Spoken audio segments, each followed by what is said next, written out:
கண்ணியத்துக்குரியவர்களே, மறுமை நாளை பற்றி அல்லாஹ் ரப்புல் ஆலமீன் குர்ஆனிலே பல இடங்களிலே பேசுகிறார்.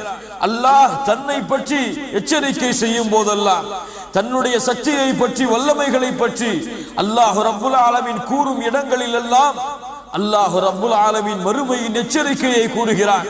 மறுமையின் விபரீதங்களை அல்லாஹ் ரப்புல் ஆலமீன் கூறுகிறான். மறுமைக்கு அல்லாஹ் ரப்புல் ஆலமீன் பல பெயர்களை இட்டு அழைக்கிறான். அல்லாஹ் யௌமுல் ஹஷர் என்று சொல்கிறான், ஒன்று கூட்டப்படக்கூடிய நாள். யௌமுத்தீன் என்று சொல்கிறான், விசாரணை செய்யப்படக்கூடிய நாள். யௌமுல் ஃபிரார் என்று அல்லாஹ் சொல்கிறான். யௌமுல் காரியா என்று அல்லாஹ் ரப்புல் ஆலமீன் சொல்கிறான்.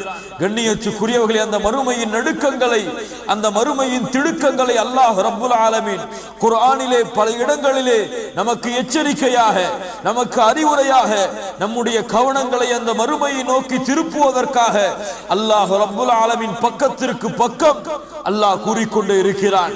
அந்த விஷயத்தில் அல்லாஹ் ரப்புல் ஆலமீனுடைய எச்சரிக்கையில் மிக பயங்கரமான எச்சரிக்கை தான் சூரத்துல் ஹஜ்ஜுடைய 2வது வசனத்தை அல்லாஹ் ரப்புல் ஆலமீன் மறுமையின் நடுக்கத்தை பற்றி விவரிக்கிறான்.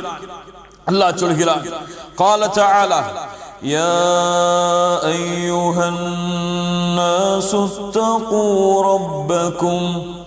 மக்களே, அல்லாஹ் ஈமான் கொண்டவர்களை மட்டும் அழைக்கவில்லை. மக்களே, அல்லாஹ்வை அஞ்சிக் கொள்ளுங்கள். إن زلزلة الساعة شيء عظيم. மறுமையின் நடுக்கம், அந்த மறுமையுடைய திடுக்கம் மிக பயங்கரமானது. அல்லாஹ் அக்பர், மிக பயங்கரமானது. அந்த நாளை நீங்கள் அஞ்சிக் கொள்ளுங்கள், அந்த நாளுடைய ரப்பை நீங்கள் பயந்து கொள்ளுங்கள். அல்லாஹ் சொல்கிறான், யௌம தரவுனஹா தذهل كل مرضعة عما أرضعت. அந்த நாளிலே பால் கொடுத்து கொண்டிருக்கும் குழந்தையை தாய் மறந்து விடுவாள். யார்? தான் பெற்று பால் கொடுத்து கொண்டிருக்கும் குழந்தையை தாய் மறந்து விடுவாள். وتضع كل ذات حمل حملها.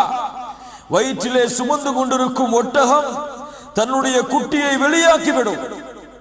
பயத்தால், அச்சத்தால், நடுக்கத்தால் தன்னுடைய குட்டியை வெளியாக்கிவிடும். وترى الناس سكارى. மனிதர்கள் எல்லோருமே போதையில் இருப்பார்கள். وما هم بسكارى. அது குடிபோதை அல்ல. வலாகின் அஸாபல்லாஹி ஷதீத்.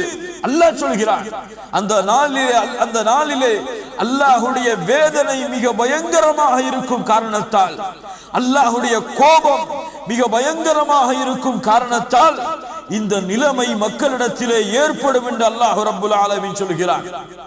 கண்ணியத்துக்குரியவர்களே, அல்லாஹ் ரப்புல் ஆலமீன் இந்த மறுமையை ஏற்படுத்துவான். இந்த மறுமையை ஏற்படுத்துவதற்கு அல்லாஹ் ரப்புல் ஆலமீன் ஒரு சூரை தயாரித்து வைத்திருக்கிறார்.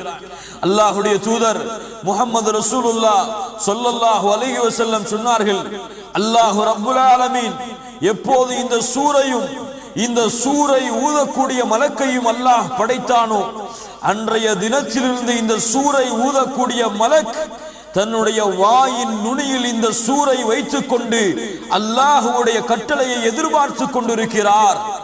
எப்போது அல்லாஹ் கட்டளை இடுவானோ அப்போது அந்த சூரை ஊதுவார் என்று அல்லாஹ்வுடைய தூதர் முஹம்மது ரசூலுல்லாஹ் ஸல்லல்லாஹு அலைஹி வஸல்லம் சொன்னார்கள்.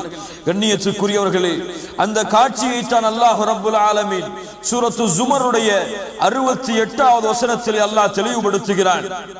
وَنُفِخَ فِي الصُّورِ. அந்த சூர் ஊதப்படும். فَصَعِقَ مَنْ فِي السَّمَاوَاتِ وَمَنْ فِي الْأَرْضِ إِلَّا مَنْ شَاءَ اللَّهُ. அல்லாஹ் ரப்புல் ஆலமீன் அந்த சூரை ஏற்படுத்தியவுடன் வானங்கள் பூமிகளிலே வாழக்கூடிய எல்லா உயிரினங்களும் மூச்சையாகிவிடும், மூத்தாகிவிடும். அல்லாஹ் அக்பர். இல்லா மன் ஷா அல்லாஹ். அல்லாஹ் யாரை நாடுகிறானோ அவர்களை தவிர, அல்லாஹ் யாரை நாடுகிறானோ அவர்களை தவிர.